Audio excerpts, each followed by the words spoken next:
जब भी हम कर्म की बात करते हैं तो हमारे मन में एक द्वंद्व चलता है कि जो हम कर रहे हैं वही सही है, क्या परिणाम हमारे हाथ में है, और सबसे बड़ा प्रश्न, क्या भाग्य से ऊपर कुछ हो सकता है।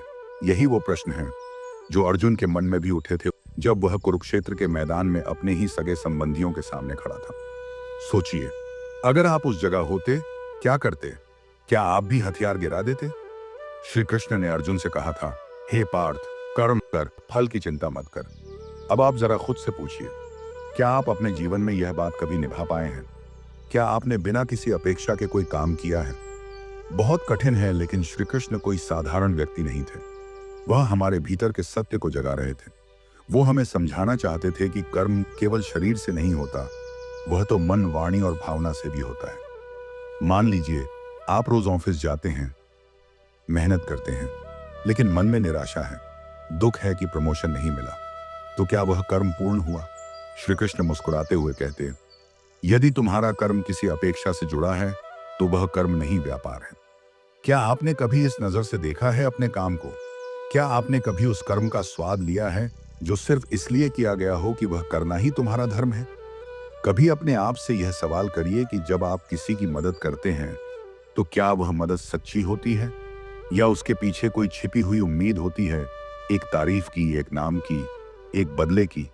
श्री कृष्ण कहते हैं, यदि तुम बिना किसी भाव के सिर्फ सत्य और करुणा से भरे होकर कुछ करते हो, तभी वह कर्मयोग कहलाता है।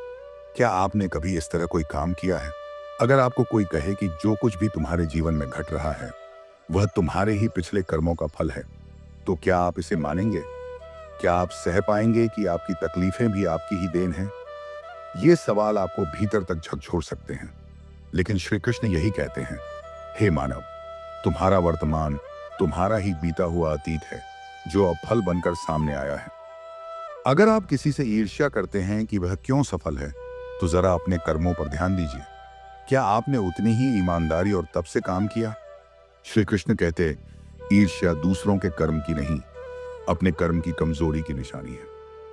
आप जब खुद के कर्मों को सच्चाई से देखेंगे, तब शायद वह जलन, वह दुख खुद ब खुद मिट जाएगा। एक बार कृष्ण ने अर्जुन से कहा, अगर तू युद्ध ना करेगा तो भी युद्ध होगा, पर तेरी भागीदारी तुझे कर्महीन नहीं बनाएगी, बल्कि दोषी बना देगी। जब आप किसी चीज से मुंह मोड़ते हैं, जिम्मेदारी, सच्चाई, रिश्ते, तो क्या आप सच में उससे दूर हो जाते हैं, या केवल खुद को धोखा दे रहे होते हैं? मान लीजिए आपने एक गलती की, अब आप पछता रहे हैं, पर क्या केवल पछताने से वह मिट जाएगी? श्री कृष्ण कहते, पछतावा तब तक मूल्यहीन है जब तक वह नए कर्म को जन्म न दे। तो क्या आपने अपने पछतावे को नई ऊर्जा में बदला है? क्या आपने अगली बार वह गलती न दोहराने का कर्म किया है? श्री कृष्ण यह भी समझाते हैं कि कर्म अकेला नहीं होता, वह अपने साथ भावनाओं का संग लाता है। अगर आप किसी काम को प्रेम से करें, समर्पण से करें, तो वह कर्म पूजा बन जाता है। अब आप जरा सोचिए, क्या आपने आज तक किसी काम को इस नजर से देखा है? खाना बनाना हो, बच्चों को पढ़ाना हो, या ऑफिस का कोई प्रोजेक्ट, क्या उसमें प्रेम था या केवल दबाव और डर? कृष्ण कहते हैं, हर कर्म अगर ध्यानपूर्वक किया जाए ही ध्यान बन जाता है। क्या आपने कभी सोचा है कि ध्यान करने के लिए अलग से बैठने की जरूरत नहीं है? आपका रोजमर्रा का जीवन भी तो एक तपस्या हो सकता है, अगर आप उसमें पूरी तरह उपस्थित हों। हम अक्सर सोचते हैं कि अच्छा कर्म करने से अच्छा फल मिलेगा, पर श्री कृष्ण कहते हैं, फल तुम्हारे हाथ में नहीं है, लेकिन कर्म की शुद्धता तुम्हारे ही हाथ में है। तो क्या आप अपने काम को शुद्ध बना पाए हैं? क्या आपने अपने कर्मों में से लालच, क्रोध और द्वेष हटाया है? एक और बड़ी बात जो कृष्ण कहते हैं, कर्म तो निरंतर होता है, पर उसे कौन कर रहा है यह जानना ही आत्मज्ञान है। अब यह सुनते ही मन थोड़ा उलझ सकता है, पर जरा ठहरिए। क्या आपने कभी सोचा कि आप शरीर नहीं हैं? आप वह चेतना है जो देख रही है, जो अनुभव कर रही है। अगर आप यह जान जाएं तो कर्म बंधन नहीं बनते, वे मुक्ति का माध्यम बन जाते हैं। अब आइए अपने जीवन पर नजर डालते हैं। क्या आपने अपने भीतर यह विचार कभी डाला है कि आप जो भी कर रहे हैं वह संसार के लिए है या स्वयं की आत्मा के लिए? क्या आप उस कर्म को करते समय संपूर्ण होते हैं या मन में उथल पुथल रहती है? श्री कृष्ण कहते हैं, जब मन शांत हो और कर्म में पूर्णता हो, तभी वह ईश्वर को अर्पित कर्म कहलाता है। मान लीजिए कोई आपको धोखा देता है और आप उसे माफ कर देते हैं, तो क्या यह कमजोरी है? नहीं, श्री कृष्ण कहते हैं माफी वह कर्म है जो तुम्हें दूसरों से नहीं, खुद से मुक्त करता है। क्या आपने कभी खुद को इस तरह मुक्त किया है? क्या आपने अपने मन के भीतर की गांठों को खोला है? कभी कभी लोग कहते हैं हमने तो बहुत अच्छा किया, फिर भी बुरा क्यों हुआ? श्री कृष्ण हंसते हुए कहते हैं कभी कभी बुरे फल तुम्हारे अच्छे कर्मों की परीक्षा होते हैं और अच्छे फल तुम्हारे पुराने बुरे कर्मों का शमन। तो क्या आप अपने जीवन में घट रही घटनाओं को उस गहराई से देख पा रहे हैं? अब जरा खुद से पूछिए, क्या कर्म से भागा जा सकता है? अगर आप कुछ नहीं करते तब भी आप कर्म कर रहे होते हैं। निष्क्रियता भी एक प्रकार का कर्म है। सोचिए, अगर किसान बीज न बोए तो क्या फसल उगेगी? और अगर कोई बोया ही नहीं फिर भी फसल आई तो क्या वह चमत्कार होगा या पुराना रण? श्री कृष्ण कहते हैं प्रत्येक क्षण तुम कर्म कर रहे हो, विचारों से, भावनाओं से, शब्दों से।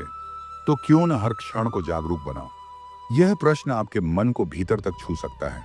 क्या आप सच में जागरूक होकर जी रहे हैं या केवल आदतों और परिस्थितियों में बहे जा रहे हैं? आप सोच सकते हैं कि इतने सारे काम हैं, जिम्मेदारियां हैं, तो कब ध्यान दें, कब कर्म की पवित्रता समझें? श्री कृष्ण कहते हैं जब तुम कर्म को बोझ समझते हो वह बंधन बनता है, जब तुम उसे सेवा समझते हो वह पूजा बन जाता है। अब आप खुद सोचिए, क्या आप अपने काम को सेवा मानते हैं या सिर्फ बोझ?